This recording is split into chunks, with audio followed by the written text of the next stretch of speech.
All right. Well, thanks for joining me, Arianna.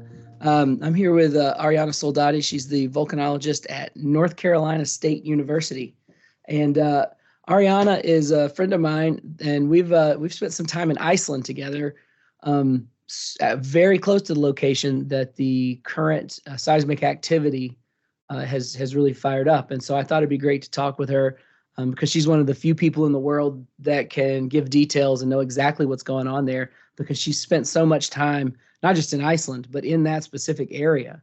So, Arianna, can you give us a bit of an update on what is happening, where is it happening, and kind of the time scale over which that's been taking place? Yeah, hi, Pat. It's wonderful to have an opportunity to chat with you about current unrest that's happening in Iceland in the Reykjanes Peninsula. So what's going on is that we've had a lot of seismic activity over the past week, as well as inflation of the ground. What does that mean? What have we observed? Well, seismometers started picking up on a lot of pretty significant activity, magnitude 3 and 4, and definitely residents in the coastal town of Grindavik felt that strongly, and there is damage to roads that has been identified, including some severe enough to actually shut down a couple of the town entry points. And then seismicity has been felt all the way up to the capital city of Reykjavik, and of course Keflavik, where the airport, the major international airport of Iceland is. We have also observed inflation with INSAR. INSAR is a radar instrumentation that sends a signal, the signal travels back, and based on how long it takes, we are able to determine the vertical position of the ground. And what it has shown is very significant bulging of the ground, 1.2 meters recorded over just a time span of 3 hours.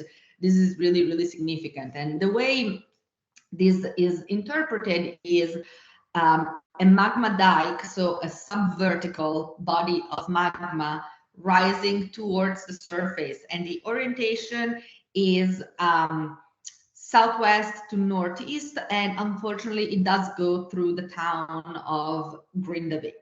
This is one of the several rift systems, the Reykjanes Peninsula, and it is the one just to the west of where we had activity over the past 3 years in 2021, 2022, and 2023, where you and I were last summer.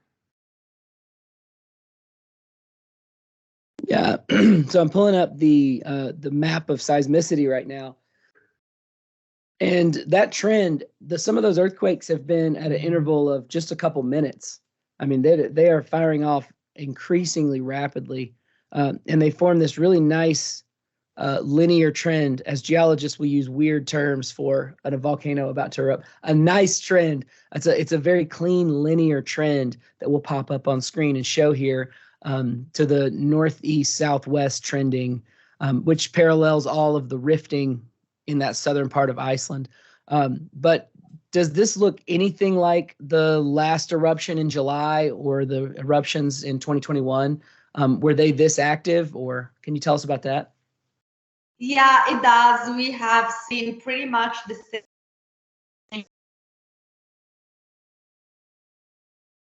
thing, really strong quakes followed by a period of relative calm, which we have been observing over the past 2 days in Reykjavik right before the start of an eruption. So, based on what we have seen over the past 3 years in that area, it is reasonable to expect an eruption to be rapidly approaching at this time. However, the amount of ground inflation that has been measured in Grindavik is higher than what we have seen over the past 3 years, which is leading our colleagues in Iceland to expect that this eruption might involve a higher volume of magma if it happens. How much ground inflation? Do you know the exact number, or just a roundabout? No. do not remember, I'm afraid, but it was not over a meter, like in this case. Oh, this is, how much was this one? Yeah, this is 1 meter, 0.2, Wow. so 120 centimeters. It is really pretty significant. And the modeling shows that magma right now is probably only 800 meters below the surface in the Grindavik area. There's also been a sinkhole about a meter deep that opened in the town of Grindavik, and that is also sometimes associated with magma being quite shallow, quite close to the surface. So how quickly can it move from 800 meters to a surface eruption? How long would that take? Seconds? Minutes? Very quickly at this point, hours probably. But I wouldn't be surprised if an eruption started later today or over the next few days. But it's also important to stress that this might still end up in nothing, not in an eruption.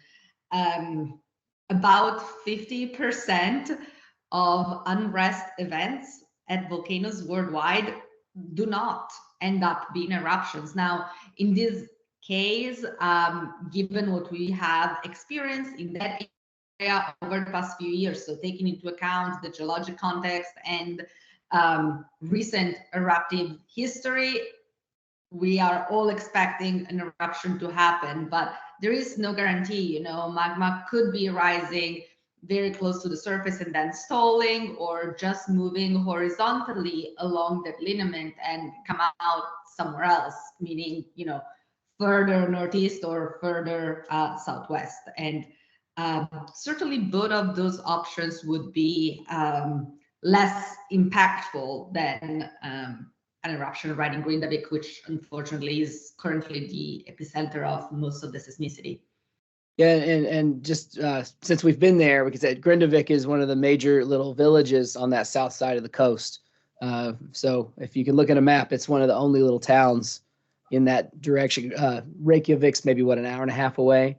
But then that Grindavik is a larger town, and so a lot of people live there. Yeah, there are 4,000 people more or less living in Grindavik, and it is one of the richest towns in Iceland. It has a very important economy centered both around fishing with a harbor, as well as work at the nearby power plant and the Blue Lagoon, of course. Can you describe, if it were to start erupting within the next several hours or several days, what that eruption would likely look like? Yeah, so the beginning of one of these fissure eruptions is typically what we call a lava curtain. So what would happen is a lot of events would happen. A lot of events would open in a line, more or less, and magma would be coming up. There would be a lava fountain. There would be so many of them right next to each other that it would look like a curtain, like an entire wall of lava out. And this is because of the geometry of the magma intrusion, which is long, narrow. However, very quickly, in a matter of hours to days, the activity would then localize at a few major events along that initial fissure. And we always see this happen with fissure eruptions. It has to do with the thermal properties of the magma and its viscosities, and the fact that ascent patterns to find one or two and then bigger cones would be built at those locations. The activity would centralize. Now, the eruption is going to look, however, very different depending on whether it happens on land, whether this is in the town of Grindavik, hope not, or further northeast, versus if it happens at sea, which is a possibility. And if the eruption were to happen at sea, we would see much more explosive activity. So there would be two plumes visible at the surface. One would be a white plume, simply due to the evaporation of seawater, and then there would be a dark gray, black plume of ash coming from the explosive fragmentation of the magma rising to the surface. And depending on how long the eruption continues and where exactly the center of activity is, we could get to the point of an emerged island off the coast, or potentially the coastline could be pushed further out into the sea as a result of the eruption. So can you detail some of the hazards that might be there, specifically given the difference between it might be onshore, either in the town of Grindavik or kind of further out away from town, versus offshore? Yeah, so if we have an eruption inland, further northeast than Grindavik, it's going to be a situation pretty similar to what we've seen over the past 3 years. So, of course, especially at the beginning, it's going to be dangerous because of all of these vents opening up at different locations. You don't know where the next one is going to pop up exactly. You don't want to be anywhere near it. But once the activity becomes more established and we have one or a couple of major eruptive centers, then it would probably be possible to access and view it pretty safely, as was the case over the past couple of years. Of course, always being mindful of volcanic gases that can be dangerous, especially in valleys where both lava and gases that are heavier than water and noxious accumulate. Of course, you also have to be mindful of potential fires that the lava could start burning, igniting the moss all around it. And just as a reminder, moss tends to burn quite poorly, producing a lot of carbon monoxide, which is extremely poisonous. So definitely in that case, if the eruption site is open for viewing, always use caution and follow whatever directions you're given by the civil protection and other authorities on site. If the eruption was to happen within Grindavik, or if the lava was to get all the way to Grindavik, of course, the main difference would be the devastation that would follow for everything, infrastructure, houses. Unfortunately, lava would just burn and bulldoze any infrastructure that it finds on its path. And in that case, we certainly do not expect that it would be possible or even desirable to get anywhere near the eruption site. If the eruption were to happen offshore, unfortunately, there are other dangers that we need to think about. Because of the increased explosivity and the plumes, there would be a more severe impact on aviation. Potentially, there could be a plume that affects routes, at least of planes. I'm not saying, you know, that it wouldn't be possible to get to Iceland by plane, but it's certainly possible that diversions would have to be necessary to ensure safety, so that planes don't have to fly through ash and just areas of poor visibility with the plume. And again, it would be very explosive, so that's also a situation where it would be important to stay very far away. Unfortunately, there have been accidents in similar type eruptions where there's an entry of the lava into the water and there's explosive activity, and we don't want any sort of proximity in, say, tour boats or anything like that, because these are very volatile, very dangerous situations. Yeah, just for comparison, the 2012 eruption that shut down a lot of air traffic in Europe, that was 2010. That was much further away from the Iceland, the KEF airport than this. This is very close, and we'll show you on a map really quick. It is very close to the airport. And so any sort of ash or steam could shut the airport down. Absolutely. It is a 20-minute drive from Keflavik. So, I mean, it's right there. If you're flying from Europe, you're flying on it, basically, right before you land. All right. Is there anything else you want to tell us? What are you watching for in the next coming days to see what's going to happen? What, if someone was curious about following it, what would you be watching? Yeah, ruv.en is a great source right now. They are an Icelandic media outlet that has an English version. They put out really good updates and informations. The Met Office from Iceland does the same. You're going to hear about it if an eruption starts.